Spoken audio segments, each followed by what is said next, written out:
짱이가 좋아하는 랜덤 게임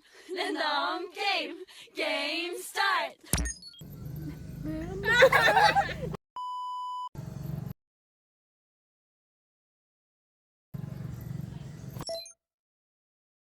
Perang Banjar adalah konflik yang terjadi di wilayah Kalimantan Selatan, Indonesia antara tahun 1859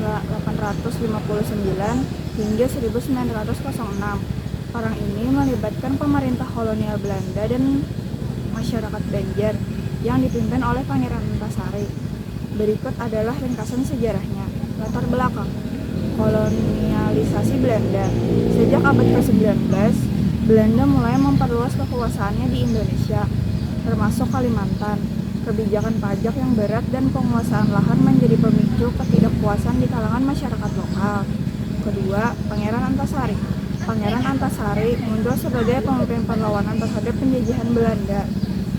Ia dikenal sebagai sosok yang berani dan berkomitmen untuk memperjuangkan hak-hak rakyat Banjar. Jalannya perang. Awal konflik Perang Banjar dimulai pada tahun 1859 ketika Belanda mencoba untuk menguasai wilayah-wilayah strategis di Kalimantan Selatan.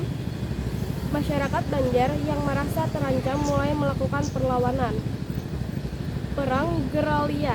Masyarakat Banjar menggunakan teknik gerilya untuk melawan pasukan Belanda. Mereka melakukan serangan mendadak dan menghindari pertempuran terbuka. Pemberontakan berlanjut.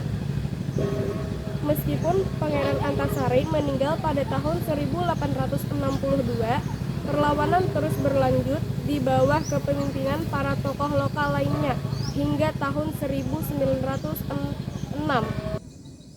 Akhir perang. 1. Kekalahan masyarakat Banjar. Setelah bertahun-tahun berjuang, pasukan Belanda akhirnya berhasil mengalahkan perlawanan masyarakat Banjar. Pada tahun 1906, Belanda secara resmi menguasai wilayah tersebut. 2. Dampak sosial dan dampak ekonomi. Perang Banjar menyebabkan banyak kerugian bagi masyarakat lokal, termasuk hilangnya nyawa dan hancurnya infrastruktur.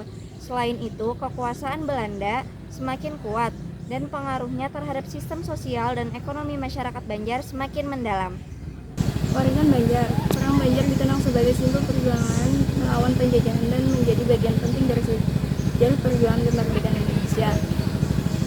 Pangeran Antasari dihormati sebagai pahlawan nasional, dan peristiwa ini sering dijadikan pelajaran tentang pentingnya persatuan dan perlawanan terhadap penindasan.